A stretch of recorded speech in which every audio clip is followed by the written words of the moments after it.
దేవాతి దేవునికి మహిమ ఘనత ప్రభావం కలుగును గాక.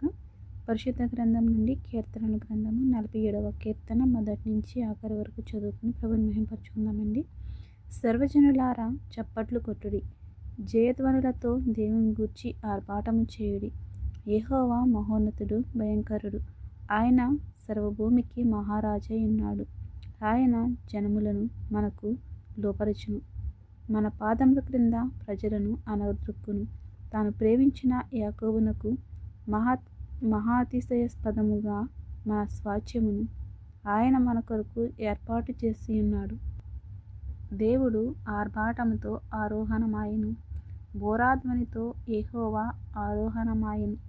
దేవుని కీర్తించుడి, కీర్తించుడి, మన రాజును కీర్తించుడి, కీర్తించుడి. దేవుడు సర్వభూమికి రాజై ఉన్నాడు. రమ్యముగా కీర్తనలు పాడుడి.